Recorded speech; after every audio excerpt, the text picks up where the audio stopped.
Muy buenas tardes, mi nombre es Gustavo Mejía de One Body, Spirit and Mind y una vez más nos reunimos para seguir profundizando en este tema de las ideologías. Ya hicimos un video número 1 y número 2 donde hablamos de la estructura de una ideología, cómo se da una ideología, cómo se forma una ideología. Luego en el video número 3 comenzamos a hablar de pasos para evitar la influencia de las ideologías en nosotros y en nuestras familias. Hablamos de un paso número 1, 2, 3 y 4. Así que en este video vamos a continuar con el paso número 5. Y el paso número 5 es remueve distracciones en pos de cambiar hábitos. Esto lo podemos hacer. ¿Cómo cambiamos los hábitos? Cambiando distracciones por momentos de total conciencia, discernimiento, meditación y oración. Ahora, ¿qué es lo que tenemos que dejar? Tú lo escoges. Tú escoges una distracción. Recuerda que cuando estamos distraídos, cuando estamos consumiendo, no estamos ni pensando ni estamos creando. Ahora, una vez que remuevas esa distracción, trata de documentar, escribir el tiempo que le dedicabas y cámbialo por algo que siempre has querido hacer, ¿verdad? Cambiar ese momento por algo que tal vez siempre has querido lograr en tu crecimiento ya personal, ¿verdad? Que incluye tu salud física, ¿verdad? Que incluye tu salud mental, tu salud espiritual. Recordemos que ese más que queremos de la vida, ese más que esperamos de la vida, está disponible para cada uno de nosotros, ¿verdad? El deseo, ese deseo original, esa idea original de que fuimos creados para más, la puso Dios en cada uno de nosotros como una brújula que nos va guiando a nuestro propósito. Sin embargo, ¿qué es lo que pasa? Que ese deseo, al parecer, está cubierto por capas de distracción, por capas de caos que le añadimos a nuestro tiempo, a nuestra vida. Y este caos, ¿qué es lo que hace? Pues este caos se nos lleva nuestro tiempo y nos hace difícil cumplir nuestros sueños, cumplir el propósito de nuestras vidas. Por eso la idea es llevar orden y estructura a ese tiempo para lograr nuestra mejor versión, para lograr la mejor versión de nosotros en esta vida. Así que organiza tu tiempo, coloca balance entre lo que tienes que hacer, tus obligaciones, y entre lo que te gusta hacer, ¿verdad? Y en medio de ese tiempo, de lo que te gusta hacer, dedica tiempo para pensar, para discernir qué es lo que estás haciendo, discernir las decisiones que estás tomando. Si es posible, coloca alarmas. Mucha gente me dice, sí, Gustavo, yo hago todo un horario, pero se me olvida. Coloca alarmas que te redireccionen hacia donde vas, ¿verdad? Y así empezamos poco a poco a generar nuevos hábitos que te permiten desarrollarte y crecer. Ahora, estos hábitos con el tiempo se van a convertir en actitudes y en virtudes. Y cuando se conviertan en eso, pues ya no va a costar tanto tiempo mantenerlos, ¿verdad? Esto será como el paso de la obligación a la libertad. Es como el paso de la ética al etos, ¿verdad? Del mandamiento al impulso del corazón. De la ideología al ideal cristiano, que no es otro que ser verdaderamente humanos llenos de vida. Como decía San Irineo, la gloria de Dios es un ser humano lleno de vida, pero no de la vida que una ideología me quiere imponer, no de la vida que un colectivo me quieren imponer, sino de la vida para la cual el Señor me ha creado. Luego de eso llegamos al siguiente paso. Y el paso número 6 es, como dice la palabra de Dios, efata, ¿verdad? Apertura. Tenemos que reconocer que hay un ser superior y que ese ser superior tiene un plan perfecto, ¿verdad? Y ese plan perfecto es quien nos llevará realmente a la plenitud. La apertura de corazón a Dios, eso es la fe, ¿verdad? Como le dijo Jesús a la mujer hemorroidiza, le dijo, tu fe te ha salvado. No le dijo tus estudios o tu tesis doctoral, ¿verdad? Ni todos los diplomas o doctorados que puedas tener. Tenemos que tener la apertura al encuentro con Dios y con los demás, ¿verdad? Tenemos que tener apertura a la belleza, más allá de una propuesta social, ¿verdad? Porque hemos convertido la belleza en un prototipo que nos presenta Hollywood o cualquiera de estas compañías de cine, televisión, o hemos convertido la belleza en un prototipo que vemos en Instagram, en Snapchat, en TikTok, ¿verdad? Es poder nuevamente reconocer la belleza más allá de estos prototipos. Es además poder reconocer la verdad, ¿verdad? Reconocer la libertad y poder liberarlas de la tiranía de la relatividad que muchas de estas ideologías nos están imponiendo. La apertura a Dios y todo lo que Él nos puede ofrecer, eso es este paso. La única manera de ser libres y alcanzar a ser la mejor versión de nosotros mismos es realmente conectándonos y sacando a la luz todo lo que se mueve en nuestro corazón. Todas esas áreas que quedaron tal vez en un limbo eterno, ¿verdad? En un limbo eterno después del pecado original o después de los pecados personales y las heridas personales que podamos tener. Es poder abrir esas áreas completamente al Señor para que Él las sane, ¿verdad? Para que Él sea el que venga y las sane. A mí me encanta la cita bíblica de Mateo 8:23, cuando Jesús sube a la barca y sus discípulos suben con Él y de repente se desata una gran tormenta, ¿verdad? Y dice la palabra de Dios que las olas cubrían la barca. Y mientras tanto, mientras las olas cubrían la barca, Jesús dormía, ¿verdad? Y se acercan los discípulos y le dice, sálvanos, Señor, nos hundimos. Y en ese momento Jesús se levanta y les responde, ¿por qué tienen miedo, hombres de poca fe? ¿Verdad? ¿Por qué tienen miedo, hombres de poca fe? Poca fe es tener el corazón cerrado. En ese momento de tormenta y de dificultad, Jesús les está diciendo, abran su corazón. ¿Qué hace Jesús en ese momento? Él se levanta y le dice al mar y le dice al viento que se calmen, y se calmó, ¿verdad? Y entre ellos se decían, pero ¿y quién es este? ¿Quién es Jesús que hasta el viento y el mar le obedece? Así que una forma de efata, una forma de apertura, es conectar el Evangelio con cada una de nuestras experiencias humanas. Porque de no ser así, el Evangelio sería simplemente como algo abstracto y terminaríamos conectando nuestra experiencia a ideologías o intereses creados, ¿verdad? Qué importante es eso.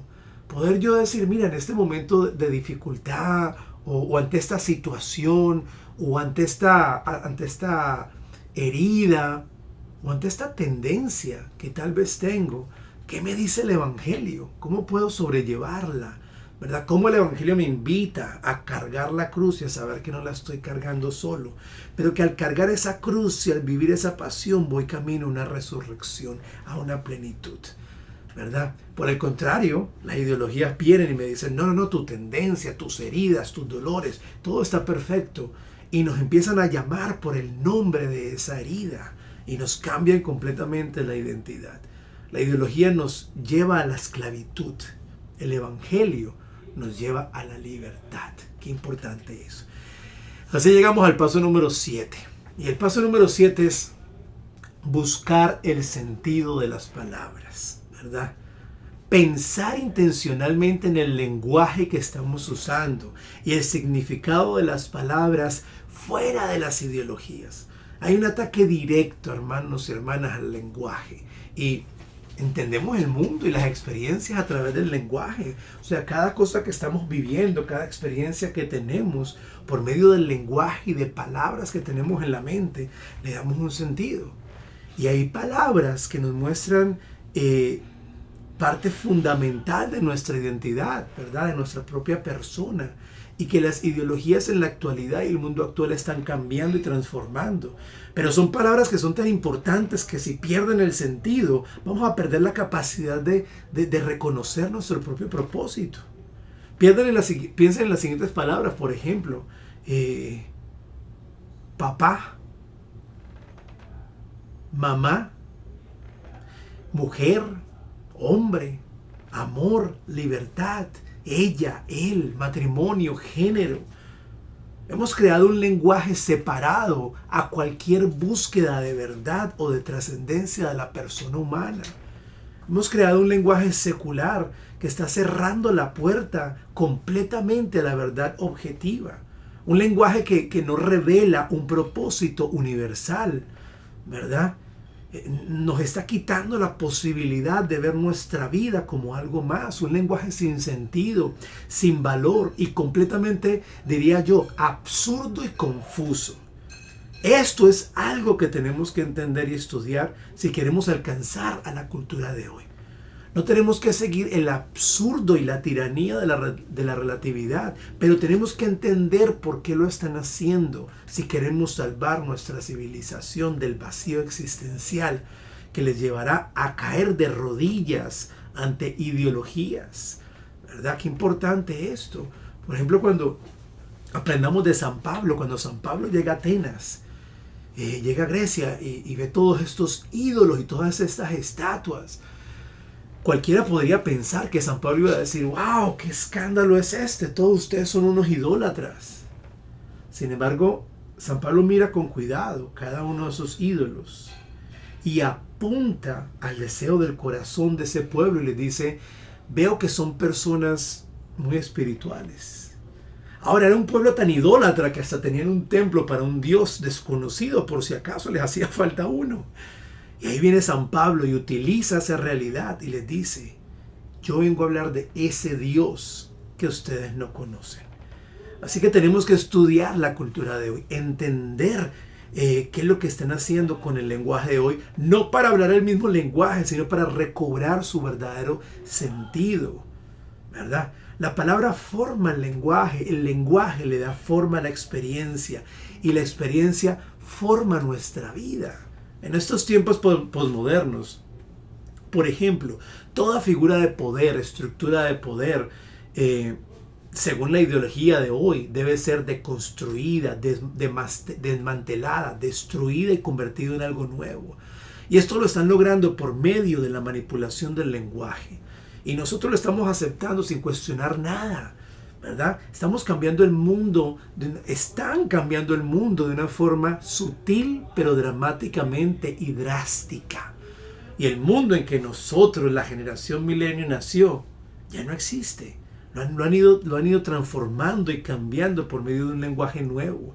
Y el terreno de batalla y transformación precisamente ha sido ese, el lenguaje.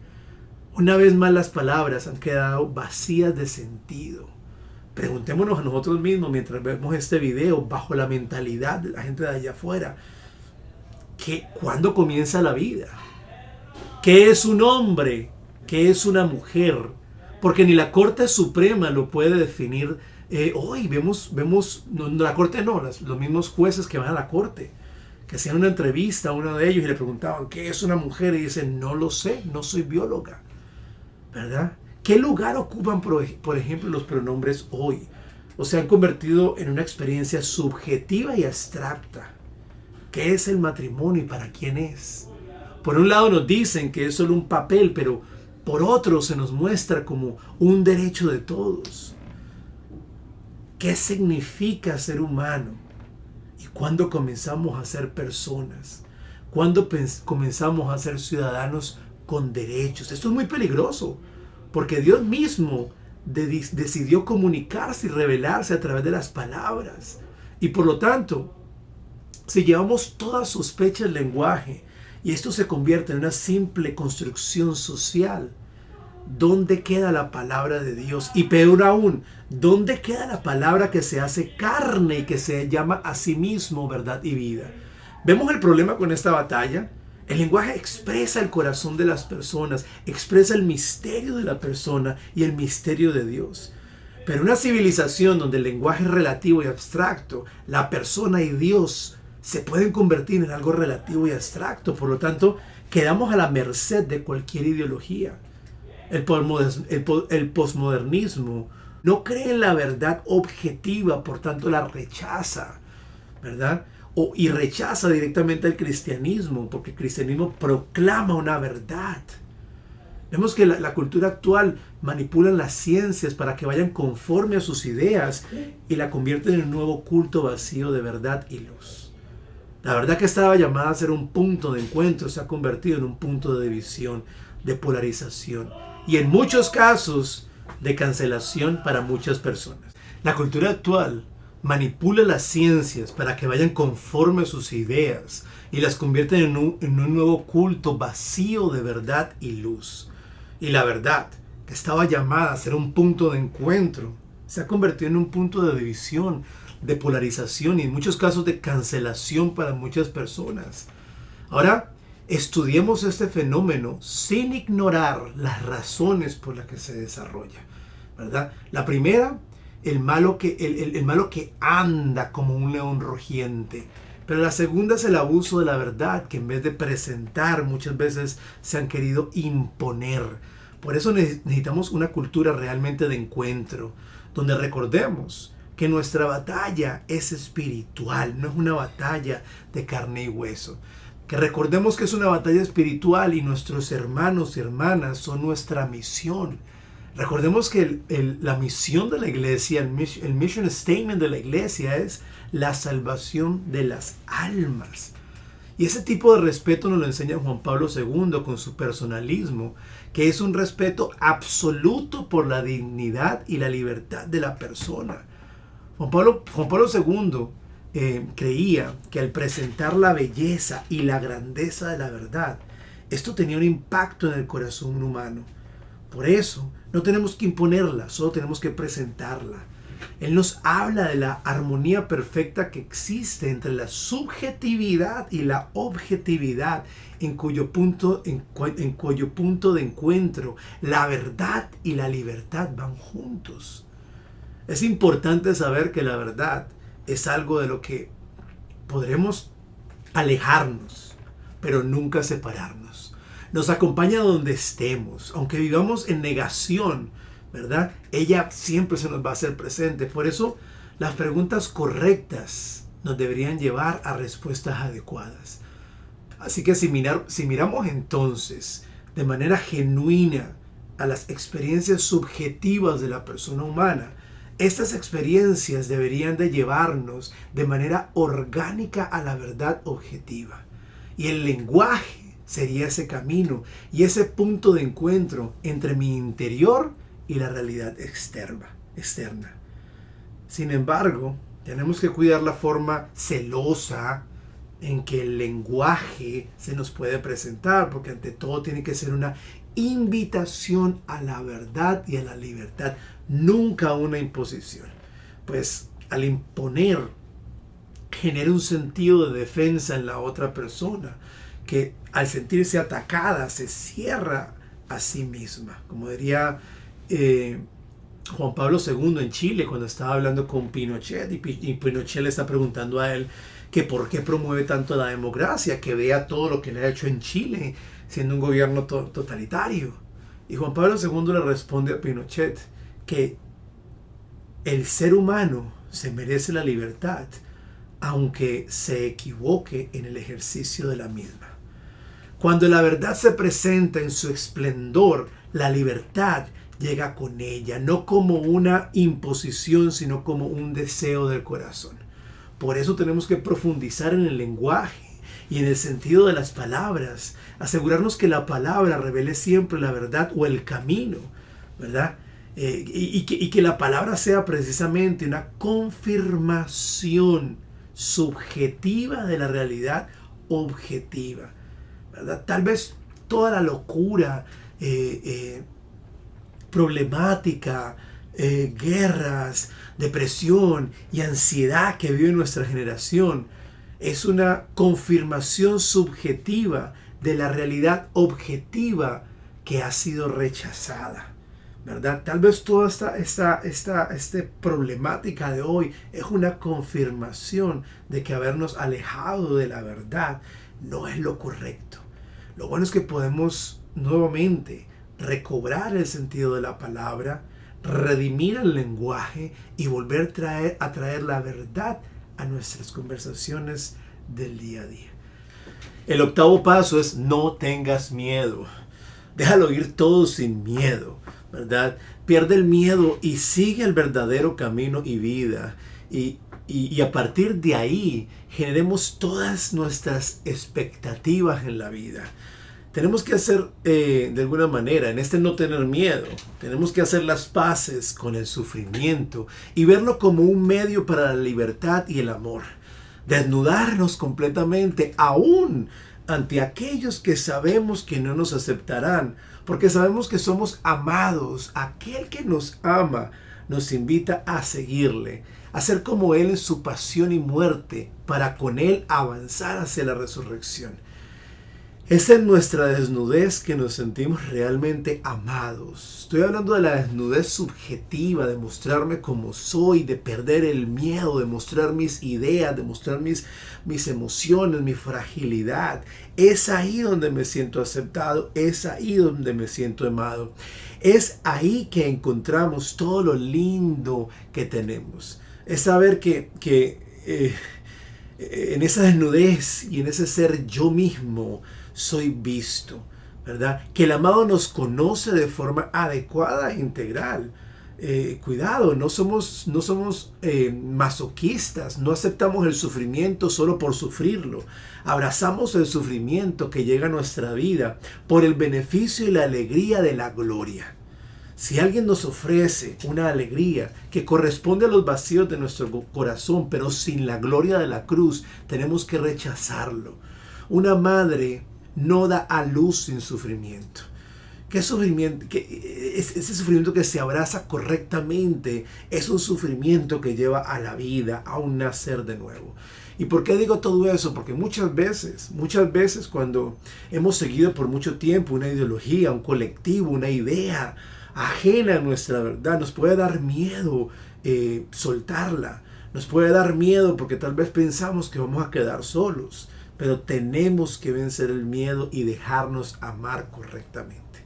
Por eso el paso número 9 es ora. Ora. La oración se usa para romper la adicción, ¿verdad? El tipo de oración que rompe una adicción es una oración, por ejemplo, que se usa en Alcohólicos Anónimos o Narcóticos Anónimos o adictos sexuales para romper todo tipo de adicción. Y es la oración de la serenidad, ¿verdad? En que le decimos, Señor, dame la serenidad para aceptar las cosas como son, Señor. Dame el coraje, Señor Jesús. Ese coraje que necesito para aceptar lo que no puedo cambiar. Y la sabiduría para ver la diferencia entre lo que puedo cambiar y entre lo que no puedo cambiar, ¿verdad? De eso se trata la oración. Es poder llegar a ese punto donde yo confío completamente en el Señor. Es donde yo dejo que el Señor transforme completamente mi corazón y no ando buscando simplemente que algo exterior a mí me dé una validez o una afirmación o una seguridad o una aceptación que tal vez me haga sentir bonito, pero que no me lleve a encontrarme conmigo mismo. La oración es ese camino directo al corazón del Padre, ¿verdad? ¿Qué es misericordia? Misericordia es ponerme miseria en el corazón del otro, pero cuando yo digo que el Señor es misericordioso, estoy diciendo que en su corazón hay un lugar para mi miseria. Y Él es capaz de hacer algo bello y algo hermoso, aún a pesar de mi miseria. Y el paso número 10 es enamórate de la palabra de Dios. Recuerda que Satanás es un mentiroso. Por lo tanto, busca las mentiras que te ha dicho Satanás, que te ha dicho el mundo, que te ha dicho tú mismo. Y deja que la palabra de Dios hable verdad sobre esas mentiras para que sean transformadas, ¿verdad? Recordemos como hemos dicho siempre, Satanás no tiene el poder de crear absolutamente nada. Satanás solamente tiene el poder de distorsionar, de dañar, de pervertir lo que fue creado bueno, bello y verdadero.